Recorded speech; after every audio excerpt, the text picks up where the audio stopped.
ইমামের দায়িত্ব হচ্ছে পেছনে কারা আছে এটা খেয়াল করা। অনেক সময় ইমাম সাহেব আল্লাহু আকবার বলে যে নামাজ ধরছে, কি হচ্ছে পেছনে আর খোঁজ খবর নাই। মুআয ইবনে জাবাল রাদিয়াল্লাহু তাআলা আনহুকে আল্লাহ রাসূল সাল্লাল্লাহু আলাইহি ওয়াসাল্লাম একটা এলাকার ইমাম বানিয়ে পাঠিয়েছিলেন। এলাকার মুসল্লিরা ছিলেন, লোকজন ছিলেন শ্রমজীবী, সারা দিন কষ্ট করে নামাজে যে জয়েন করত। তো উনি মাগরিবের নামাজে সূরা ফাতিহার পরে সূরা বাকারা তেলাওয়াত শুরু করলেন। তো মাগরিবের সালাতে উনি যখন এত লম্বা তেলাওয়াত ধরলেন, মুসল্লিরা আর ইমাম সাহেবের সাথে থাকতে পারতেছে না, কারণ ওনারা তো ইমাম সাহেবের হয়তো মন ফুরফুরে, উনি পড়তেছেন মনের আনন্দে দরাজ গলায়, কিন্তু মুসল্লিদের তো অবস্থা খারাপ। সারাদিন ওনারা খেতে খামারে কাজ করে আসছে, নামাজ ছেড়ে দিয়ে অনেকে চলে গেছে। একা একা নামাজ পড়ে যে আল্লাহ রাসূল সাল্লাল্লাহু আলাইহি ওয়াসাল্লামের কাছে যে বিচার দিল যে রাসূলুল্লাহ, দেখেন এমন একজন ইমাম আপনি অ্যাসাইন করেছেন আমাদের এলাকায়, মাগরিবের নামাজে উনি সূরা বাকারা পড়ে আর আমরা হচ্ছে শ্রমজীবী। রাসূল সাল্লাল্লাহু আলাইহি ওয়াসাল্লাম খুব রেগে গেলেন।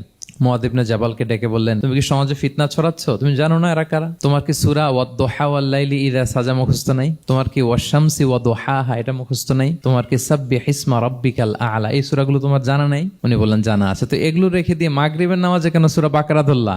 আল্লাহর হাবিব সাল্লাল্লাহু আলাইহি ওয়াসাল্লাম কিন্তু এমন ইমাম ছিলেন না, উনি অত্যন্ত বিবেকবোধ সম্পন্ন একজন ইমাম ছিলেন। একবার পেছনে এক বাচ্চার কান্না শুনে উনি নামাজ ছোট করে দিয়েছেন। সবাই বললেন, ইয়া রাসূলুল্লাহ, এত ছোট নামাজ তো কখনো পড়তে দেখি না। তখন রাসূল সাল্লাল্লাহু আলাইহি ওয়াসাল্লাম বললেন, একটা ছোট বাচ্চার কান্নার আওয়াজ আমার কানে এসেছে, আমার মনে হচ্ছে বাচ্চাটাকে সামলাতে নারীদের কাতারে একটা মায়ের খুব কষ্ট হচ্ছে, এজন্য নামাজটা আমি খাটো করে দিয়েছি। দেখেন কি চিন্তা চেতনা, পিছনে কি হচ্ছে সব রাসূল সাল্লাল্লাহু আলাইহি ওয়াসাল্লাম এটা খেয়াল করতেন।